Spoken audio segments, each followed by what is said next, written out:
আমরা সেই মহান করুণাময় রব্বুল আলামিনের প্রশংসা, এনারই তারিফ, এনারই গুণগান, এনারই গুণকীর্তন, যিনি আমাদেরকে সর্বকাজ ছেড়ে ফেলে দিয়ে আমরা মসজিদে উপস্থিত পেরেছি। সকলে মিলে একবার বলে আলহামদুলিল্লাহ। তারপরে পরে আমাদের ধর্মের গুরু, ধর্মের নেতা, সর্বকালের সর্বযুগের সর্বশ্রেষ্ঠ মহামানব জনাব মুহাম্মদুর রাসূলুল্লাহ সকলে বলি সাল্লাল্লাহু আলাইহি ওয়াসাল্লাম, তিনার প্রতি সহস্র শান্তি ধারা বর্ষিত হোক। আল্লাহুম্মা সাল্লি আলাইহি ওয়া সাল্লিম বারিক আলাইহি। আমি আপনাদের সম্মুখে পবিত্র কালামুল্লাহ থেকে তিন জায়গা থেকে তিনটা আয়াত পরিবেশন করেছি, তেলাওয়াত করেছি। সেই আয়াতকে কেন্দ্র করে আমি আমার সংক্ষিপ্ত তথ্যগত বলে বিবরণ তুলে দেওয়ার চেষ্টা করিব ইনশাআল্লাহুল আজিজ। ওয়া মা তাওফীক ইল্লা বিল্লাহ, আলাইহি তাওয়াক্কালতু ওয়া ইলাইহি উনীব। সেই বিষয় হচ্ছে কুরবানি, কুরবানির বিধান। আমরা জানি যে রাসূলুল্লাহ সাল্লাল্লাহু আলাইহি ওয়াসাল্লাম যখন যে মৌসুম এসে হাজির হতো, তখন তিনি সাহাবাদের এবং লোকদেরকে উপদেশমূলক সে বিষয়ে কথা বলতেন। যখন যেটা সিজন, কুরবানি আসলে কুরবানি, মুহররম আসলে মুহররম, রমজান আসলে রমজান, এই বিষয়ে এরকম ভাবে তিনি আলোচনা করতেন। যাই হোক, এই কুরবানি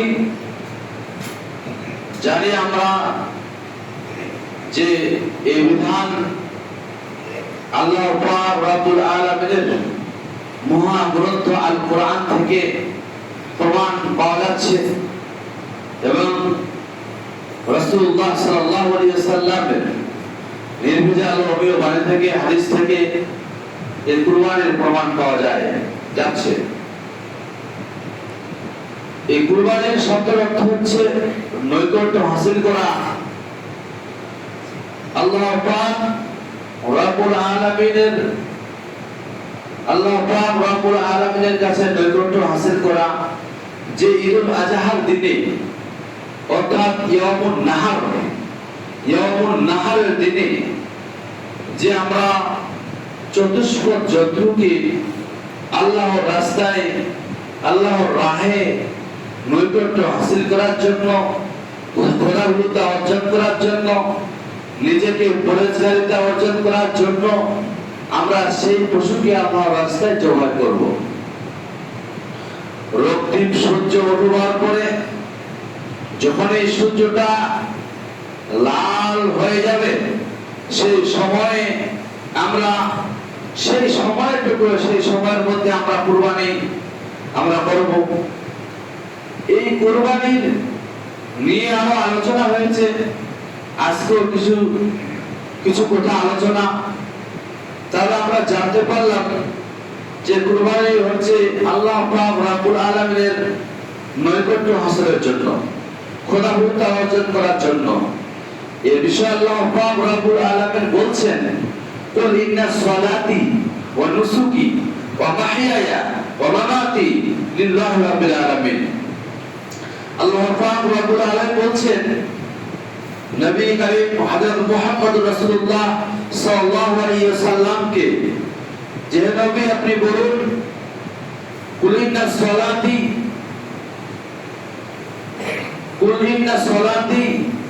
আমার নামাজ,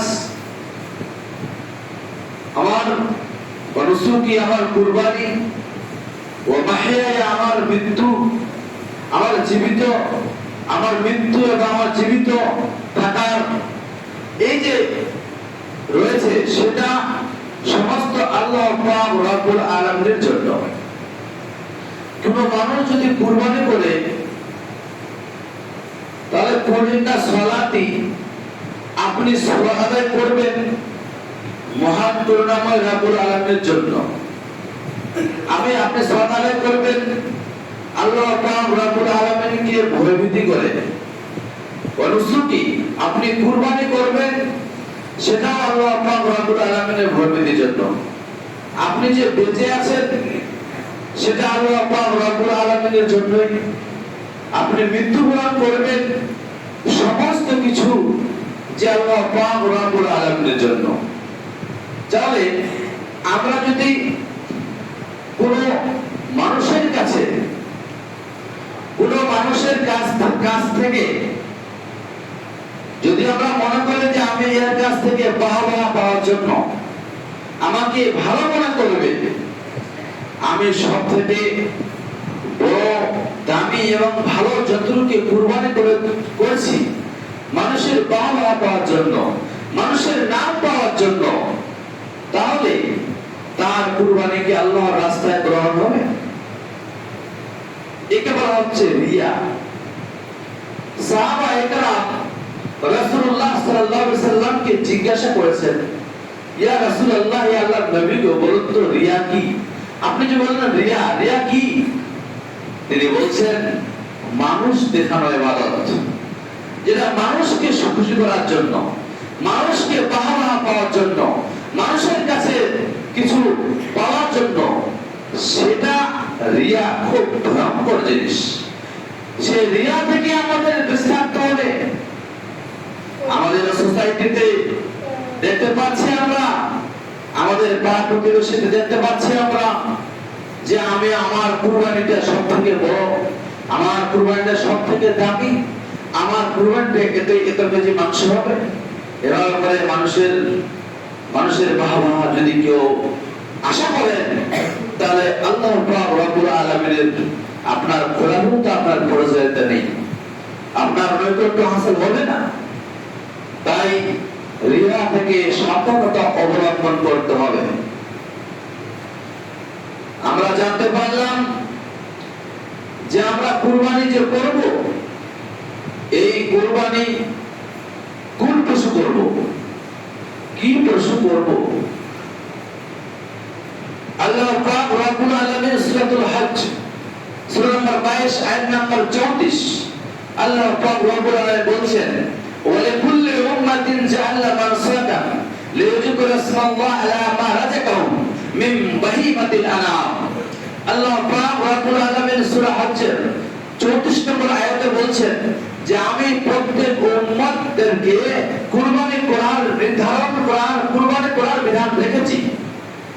যখন তারা আল্লাহ পাক রব্বুল আলামিনের রাস্তায় কুরবানি করবে চতুষ্প জন্তুর মধ্য থেকে, তখন তারা যেন আল্লাহ পাক রব্বুল আলামিনের নাম লয়, নাম নেই। তাহলে কুরবানি আমাদের করতে হবে চতুষ্প জন্তু। চতুষ্প জন্তু মানে গৃহপালিত পশু, গৃহপালিত পশু। যে পশুরা বাড়িতে আমরা পালন করি, পশুপালন করি, তার মধ্যে থেকে তিনটি, একটি হচ্ছে গরু, একটি হচ্ছে উট, 3 নাম্বারটি হচ্ছে ছাগল। এর গরুর মধ্যে রয়েছে গাভী এবং বলদ, উটের মধ্যে রয়েছে উট এবং উটনি, ছাগলের মধ্যে রয়েছে ছাগল, ছেগি, দুম্বা, ভেড়া, এর মধ্যেই রয়েছে ওটা। তাহলে আমরা লোর মালা থেকে পাচ্ছি যে আমাদের সেটা থেকে কুরবানি করতে হবে। কেউ যদি জিজ্ঞাসা করে বেহারা চলবে না, মহিষ কি চলবে না, সেটা ওলামায়ে কেরামদের ইখতিলাফ রয়েছে। কেউ বলতে চলবে, কেউ বলতে চলবে না, সেই বিষয় নিয়ে মতভেদ। সেটা আমরা যাচ্ছি না। আমরা দেখবো যে আল্লাহ আমাদের কাছে আমরা পাচ্ছি মহিষ, আমরা পাচ্ছি গরু, আমরা পাচ্ছি ছাগল, ছেগি, আমরা পাচ্ছি উট, এগুলো যদি আমরা পাচ্ছি, যাই হোক, তাহলে আমরা যে 3টি জন্তুর মধ্যে যে জবাই করব, আল্লাহর রাস্তায় কুরবানি করব, সেই কুরবানি যে করব আমরা, সেটা কেমন হওয়া দরকার? কেউ যদি মনে করে আমি বাছুর কুরবানি করে দেবো, গরু তো, তার কি গরু কুরবানি হবে? কেউ যদি মনে করে আমি একটা ছাগলের বাচ্চাকে কুরবানি করে দেবো, তার কি কুরবানি হবে? আমি যদি মনে করি একটা উটের বাচ্চাকে জবাই করে দেবো, তার কি কুরবানি হবে? রাসূলুল্লাহ সাল্লাল্লাহু আলাইহি সাল্লাম বলছেন, কি বলছেন? লা তাযবাহু ইল্লা মুসিন্না, লা তাযবাহু, তোমরা জবাই করিও না ইল্লা মুসিন্না। মামানাল মুসিন্না, মুসিন্না শব্দের অর্থ কি আপনি কি জেনেছেন? মুসিন্না মানে কি জানেননি? মুসিন্না মানে শব্দের অর্থ হচ্ছে প্রাপ্তবয়স্ক। কেউ বলে দুধের দাঁত ভাঙা, ঠিকই আছে, মানা যাবে, কিন্তু এর প্রকৃত পক্ষে যেটা মানে হচ্ছে প্রাপ্তবয়স্ক। প্রাপ্তবয়স্ক ওকে বলা হয় আপনার ছেলেটা যখন পৃথিবীতে আসলো তাদের দুধের দাঁত ভাঙবে প্রাপ্তবয়স্ক না হলে। আমরা জানি, আমাদের জ্ঞান আছে যে প্রাপ্তবয়স্ক কখন হয়, যখন যখন দুধের দাঁত ভেঙে যায় তখন একটা প্রাপ্তবয়স্ক আমরা বুঝতে পারছি যে তার একটা প্রাপ্তবয়স্ক হয়েছে। এইবার রাসূলুল্লাহ সাল্লাল্লাহু আলাইহি সাল্লাম বলছেন, তোমাদের মধ্যে যদি কেউ মুসলিম না পাও, যদি কেউ মুসলিম না প্রাপ্তবয়স্ক যদি না পাও, মুসলিম না পাও, তাহলে তোমরা যাজা করবে। যাজা শব্দের যাজা হচ্ছে 6 মাসের ভেড়া। যাজাকে বলা হচ্ছে 6 মাসের ভেড়া। যদি তোমাদের কষ্ট হয়, মুসলিমটা করে যদি কষ্ট হয়, তাহলে তোমরা কি করবে? 6 মাসে একটা ভেড়াকে কুরবানি দিতে চলবে। যারা বুঝতে পারা যায় যে আমাদের মুসলিম না শব্দের অর্থ হচ্ছে প্রাপ্তবয়স্ক, যেটা আমাদের বয়স হয়ে যায়। আমরা যদি কেউ মনে করি যে আমি একটা গরু পশুপালন করেছি চতুষ্প জন্তু, কিন্তু তার বছর 5 বছর হয়ে যাচ্ছে, দুধের দাঁত ভাঙে না, আপনি জানেন, আপনি অবগত আছেন, সেটা আপনি কুরবানি দিতে পারেন, সেটা আপনি কুরবানি দিতে পারেন। কিন্তু আপনাদের লাভ আছেন, আপনার কাছে আমার জানা নেই যে আমার গরুটা কতটা বয়স হয়েছে। 2.5 বছর 2+ হয়ে গেলে সেটা কুরবানি হয়, যদি আপনার জানা থাকে। তাহলে বোঝা যাচ্ছে যে আমাদের মুসলিমরা ওকে বলা হয় প্রাপ্তবয়স্ক। প্রাপ্তবয়স্ক যখন তার একটা বয়স হয়ে যায়, যখন তার একটা বয়স হয়ে যায়, তাহলে আমরা আমাদের দাঁত ভাঙা, দুধের দাঁত ভাঙা এবং প্রাপ্তবয়স্ক আমাদের কাছে, আমাদের দেশে গরু এবং ছাগল এবং যেগুলো চতুষ্প জন্তু আমরা গৃহপালিত পশু আমরা এভেলেবেল পাচ্ছি, আমাদের কোনো অসুবিধা হবে না। এই কুরবানিকে আমরা পেলাম, এই কুরবানি জানোয়ারকে দোষণীয় 4টা যদি তার মধ্যে দোষ থাকে, তাহলে সেটা কুরবানি নাজায়েজ। 4টা দোষ, একটা পশু কিনে আসছেন, তার মধ্যে 4টা দোষ রয়েছে। 4টা দোষ হয়েছে। এক নাম্বার হচ্ছে আপনার কি, যে যাকে বলা হচ্ছে স্পষ্ট টেরা। স্পষ্ট টেরা কাকে বলা হয়? যে আপনি পরিষ্কার বুঝতে পারছেন, স্পষ্ট টেরা, চোখ বাঁকা হয়ে গেছে, চোখ নিচে ঢুকে গেছে, স্পষ্ট টেরা, সেই আপনি গরুটা, সে আপনি ছাগল ছেলেটা আপনি কুরবানি দিতে পারেন না, ওটা নাজায়েজ হয়েছে। এবার প্রশ্ন করতে পারেন, স্পষ্ট টেরা যদি না চলে, তাহলে স্পষ্ট কানা চলবে? স্পষ্ট টেরা যদি না চলে, তাহলে স্পষ্ট অর্থ কি করে চলে? স্পষ্ট অর্থ কি করে চলে? স্পষ্ট তাহলে চলছে না। 1 নাম্বার স্পষ্ট টেরা, 2 নাম্বার আপনার স্পষ্ট খোলা। স্পষ্ট খোলা কাকে বলা হয়? স্পষ্ট খোলা কাকে বলা হয়? যে আপনি কি করলেন, দেখা যাচ্ছে যে গরুর পাল আছে, সেখানে আপনি একটা গরু ছেড়ে দেবেন, যেটা স্পষ্ট খোলা, সেটা পিছনে পড়ে যাবে, সেটা দেখবেন যেতে পারবে না, হাঁটতে পারবে না, সেই স্পষ্ট খোলা আপনি সেটা দিবেন না। 2 নাম্বার চলে গেল। 3 নাম্বার স্পষ্ট রোগা। স্পষ্ট রোগা বলতে যে আপনি স্পষ্ট রোগা, যে গরুটার এমন ভাবে আপনি নিয়েছেন, দেখা হলো গরুটা জ্বর এসে গেছে, আরো কোনো রোগ দেখা যাচ্ছে তার মধ্যে, সেটা স্পষ্ট রোগা, মানে যে রোগটাকে দেখা যায়। আপনি এই মসজিদে উপস্থিত হয়ে সালাতের জন্য আপনি কি কোনো ঘরে গেছেন? আপনি কি বাড়িতে আছেন? তাহলে বোঝা যাচ্ছে স্পষ্ট মসজিদ, স্পষ্ট আল্লাহর ঘর। এইভাবে যদি আপনি দেখেন স্পষ্ট রোগা, স্পষ্ট তার মধ্যে পরিষ্কার, রাসূলুল্লাহ সাল্লাল্লাহু আলাইহি সাল্লাম এখানে স্পষ্ট কথাটা ব্যবহার করেছেন। তারপর বলা হচ্ছে স্পষ্ট বয়স্ক, যেটা অনেক বয়স হয়ে গেছে, যার মধ্যে হাড়ের মর্যা চলে গেছে, আর বোঝা যাচ্ছে এটা হাড়ের মর্যা চলে গেছে, এই খুবই দুর্বল এবং সে প্রাপ্ত খুব বয়স্ক, সেটা আপনি দিবেন না মনে হচ্ছে। এটা আল্লাহ রাসূল সাল্লাল্লাহু আলাইহি সাল্লাম এই চারটা স্পষ্ট বের থেকে তিনি বিরত থাকতে বলছেন। আমরা জানতে পারলাম যে আমরা নিশ্চয়ই আমরা সেই কুরবানিকে আমরা কিনেছি, যারা খরিদ করেছি নিশ্চয়ই আমরা ভালো কিনেছি, নিশ্চয়ই আমরা ভালো কিনেছি, নিশ্চয়ই আমরা ভালো, একদম সেই রোগগুলোর মধ্যে আমাদের নেই। এইবার চলে আসি, যদি মনে করেন অবহেলাকৃত কোন মানুষের কুরবানি গুলো আপনি অবহেলা করছেন, কিরকম অবহেলা করছেন, যে আপনার গরুটা কি ছিল, চুরি হয়ে গেছে। এমন লোক আছে বারাসারি কুরবানিতে কুরবানির জন্তুটাকে দেখে না, কুরবানির জন্তুটাকে লালন পালন করে না, ঠিক মতো জল দেয় না, ঠিক মতো খাবার দেয় না, ঠিক মতো লালন পালন করে না। এমন লোক আছে, এমন লোক আছে তাকে এমন জায়গায় রেখেছে, তার গৃহপালিত পশুগুলো ভালো জায়গায় রেখেছে আর সেটাকে অন্য জায়গায় রেখেছে। সেই অন্য জায়গায় রাখার কারণে কোনো মানুষ যদি সেটাকে চুরি করে নিয়ে যায়, তার উপর জোর রয়েছে নেক্সট কোনো কুরবানি দেওয়া জরুর রয়েছে। তার অবহেলাকৃত সেটা, অবহেলাকৃত সেটা। এবার অবহেলাকৃত কোনটাকে বলে না, এমন জায়গায় গরুটা বেঁধেছে, ঘোরাঘুরি করতে করতে করতে করতে একটা গরুর পা ভেঙে গেছে, আপনাকে সামনে সেটাকে কুরবানি দিতে পারেন।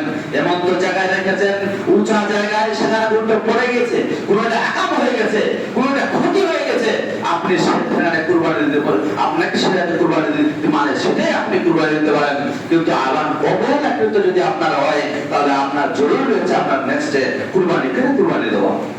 আমরা বুঝতে পারি যে আল্লাহ রাসূল সাল্লাল্লাহু আলাইহি ওয়াসাল্লামের বিধান অনুযায়ী যে আমরা কুরবানি দিব।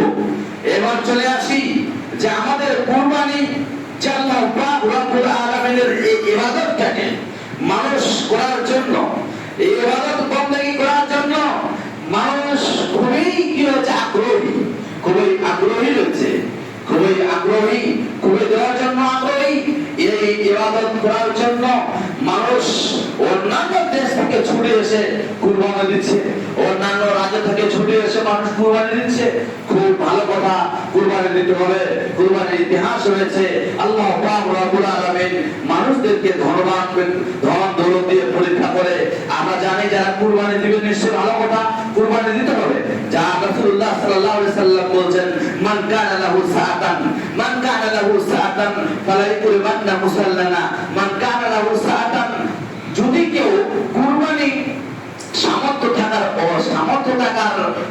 থাকার সত্ত্বেও কেউ যদি না কুরবানি দেয়, রাসূলুল্লাহ সাল্লাল্লাহু আলাইহি সাল্লাম বলেন সে যেন আমার ঈদগাহে না আসে, ঈদগাহের নিকটবর্তী না যায়। রাসূলুল্লাহ সাল্লাল্লাহু আলাইহি সাল্লাম বলেন মান কানা লাহু সাআতান। তাহলে আমাদের ধনবান ব্যক্তিরা যারা আমাদের টাকা পয়সা এসেছে, যারা আমরা মাসে ইনভেস্ট করি, যারা আমরা মাসে 15 থেকে 20,000 টাকা মানে কামাই করি, তারা আজকে সপ্তাহে মিলে কুরবানি দিচ্ছে, তারা আজকে 8 মিলে কুরবানি দিচ্ছে। এটা কি হচ্ছে? এটা কি হবে? তাহলে আপনি ধনবান ব্যক্তি, আপনি একটা কুরবানি দেন না, আপনি একটা কুরবানি দেন না, আপনার 10,000, 15,000, 20,000 টাকা যাবে। এই কুরবানি গ্রহণযোগ্যের জন্য আর কি প্রয়োজন? আর কি প্রয়োজন যে আল্লাহ পাক রব্বুল আলামিনের কাছে গ্রহণযোগ্য হবে, আমার কুরবানি যে গ্রহণযোগ্য হবে। আজকে দেখা যায় আমাদের উপমহাদেশের দেশ ভারত, পাকিস্তান, বাংলাদেশ, এই দেশগুলোতে মানুষ যে কুরবানি করে লাখ লাখ টাকা, কোটি কোটি টাকা আমরা কুরবানির পিছনে ব্যয় করে দিচ্ছি। এই কুরবানি যদি আমাদের না যদি কবুল হয়, গ্রহণীয় আল্লাহর কাছে না হয়, তাহলে আমাদের কি উপায়? ইবাদতটা আমাদের কি হবে? ইবাদত কি হবে? আমি একটা হাদিস বলি, সিলসিলাতুস সাহিহ হাদিসে এসেছে, নবী করিম সাল্লাল্লাহু আলাইহি ওয়াসাল্লাম বলেন, আউয়ালু মা ইউহাসাবু বিল আবদু ইয়াওমাল কিয়ামাহ সালাহ, ফাইন সালাওয়াত সালাহু শাইরু আমালি ওয়া ইন ফাসাদাত ফাসাদাহু শাইরু আমালি। রাসূলুল্লাহ সাল্লাল্লাহু আলাইহি ওয়াসাল্লাম বলেন যে আউয়ালু মা ইউহাসাবু বিল আবদু ইয়াওমাল কিয়ামাহ, মানুষদেরকে যখন একত্রিত করা হবে কিয়ামতের দিনে, তখন তাদের নথিটা, তখন তাদেরকে দেখা হবে সব থেকে ওই আমলটা, যে আমলটাতে, যে ওই আমলটা যেটা সালাত বলা হচ্ছে, যেটা বলা হচ্ছে সালাত, সালাত মানে নামাজ, যেটা বলা হচ্ছে নামাজ, সেই আমলটাকে দেখা হবে। সেই আমল যদি আপনার গ্রহণীয় হয়, সেই আমল যদি আপনার গ্রহণীয় হয়, সেই আমল যদি আল্লাহ পাক রব্বুল আলামিনের কাছে কবুল হয়ে যায়, আপনার সেই ইবাদতটা, সেই আমলটা, তাহলে আপনার কুরবানিও কবুল হবে, আপনার যাকাতও কবুল হবে, আপনার ওসর কবুল হবে, আপনার ফিতরা কবুল হবে, আপনার এদিকে নানান ধরনের যতগুলো ইবাদত আছে সমস্ত ইবাদত কবুল হয়ে যাবে। হাদিস নাম্বার 598।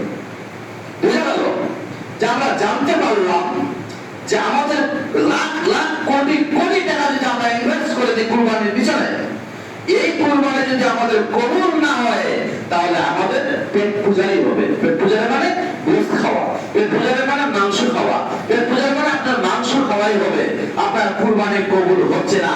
তাহলে বোঝা যাচ্ছে আমরা যারা আজকে সালাত থেকে দূরে, আজকে যারা নামাজ থেকে দূরে সরে রয়েছি, আমাদের নিশ্চয়ই কুরবানি আজ থেকে দিয়ে আজ থেকে যদি আমরা তওবা তাহলে করে যে আমরা কুরবানিটা করি, যে আমরা সালাতে আসি, আমাদের কুরবানি করার জন্য গ্রহণীয়, কুরবানি করার জন্য আমরা ইবাদতটা খুব আগ্রহী, মানুষ আগ্রহী কুরবানি করার জন্য, কিন্তু আগে সালাত আদায় করতে হবে। আল্লাহ পাক রব্বুল আলামিন বলেন ফাসতাগফির রাব্বিকা ওয়ানহার, আগে সালাত আদায় করো, তারপর নামাজ আদায়, আগে নামাজ আদায় করো, ওয়ানহার, তারপরে কুরবানি করো। বুঝতে পারা যায় যে আমাদের সালাত আদায় করতে হবে পুঙ্খানুপুঙ্খভাবে 5 ওয়াক্ত।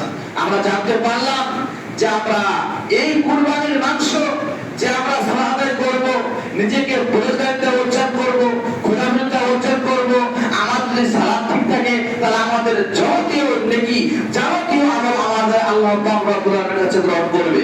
আমাদের উচিত হবে যে আমরা যেন সালাত থেকে এগিয়ে আসি, নামাজের দিকে এগিয়ে আসি। মহান করুণাময় রব্বুল আলামিনের পরিষ্কারতা অর্জন করার জন্য, খোদাবৃত্তা অর্জন করার জন্য যদি আপনাকে আসতে হবে, সেটা সালাতের মাধ্যমে। এই কুরবানির মাংসকে আপনি কি করবেন? এই কুরবানির মাংসকে আপনি কি করবেন? নিজে দিবেন না অপরকে কাউকে দিবেন? অনেকেই বলছে বুঝতে পার না কি করব। এই কুরবানির মাংস আপনি যে জবাই করলে, জবাই হয়ে গেল, নিজের কুরবানি নিজের সব থেকে জবাই করা উত্তম, কিন্তু আমরা একটা পরিচয় দিচ্ছি যে আমি কেমন মুসলমান, আমি একটা নিজের পরিচয় দিচ্ছি যে আমি কেমন মুসলমান, যে আমি নিজের পশু, আমার নিজের ছাগল, আমার নিজের মুরগি, আমার নিজের হাঁস, আমার নিজের গৃহপালিত পশু আমি নিজে কুরবানি জবাই করতে পারি না, এই কেমন মুসলমান নিজে পরিচয় দিচ্ছেন আপনি। তাহলে আপনার নিশ্চয়ই উচিত হবে যে এটা পরিচয় দেওয়া, না দেওয়া। তাহলে আমরা জানি যে মালদারি শিখে যাবেন, মহিলারা জবাই করতেছে যে কোনো ছাগল বেরি করার পূর্বাচন, তারা ওরাই নিজে জবাই করে, মুরগিগুলো তারা নিজে জবাই করে, আমি দেখেছি নিশ্চয়ই। তাহলে বোঝা যাচ্ছে যে আমি কুরবানির মাংসটা কি করব, আপনি সেটাকে সাদা করতে পারেন। আপনি যদি মনে করেন আমি গোটাটাই সাদা করে দেবো, করে দিতে পারেন। আপনি যদি মনে করেন কিছু না কিছু করে দেবো, করে দিতে পারেন। আপনি যদি মনে করেন 3 ভাগ করে দেবো, 1 ভাগ না করবো, 2 ভাগ খাবো, আপনি করতে পারেন। আপনি এটাকে করতে পারেন, সাদা আপনি করতে পারেন। আপনাকে সাদা করাটা জরুরি বলবো, জরুরিটা আপনার কাছে যারা পৌঁছাবে, এসে আপনার কাছে যারা এসে পৌঁছাবে, আপনি তাদেরকে দিন, আত্মীয় স্বজনকে দিয়ে খান, আপনি খান। বোঝা গেল যে আপনি এটাকে সাদকা করুন, মানে দান খয়রাত করে দিন, বাস। বোঝা গেল যে আমরা কুরবানির মাংস কি করব, নিজে খাবো, অপরকে খাবো, সাদকা করব, দান খয়রাত করে দেব। আল্লাহ পাক রব্বুল আলামিন যেন আমাদেরকে এগুলো কথা বুঝার তৌফিক দান করে। সকলে একবার বলুন আমিন। আল্লাহুম্মা মানসুর মান নাসারা দীনান মুহাম্মাদিন সাল্লাল্লাহু আলাইহি ওয়াসাল্লাম। আল্লাহুম্মা সাল্লি আলা মুহাম্মাদিন ওয়া আলা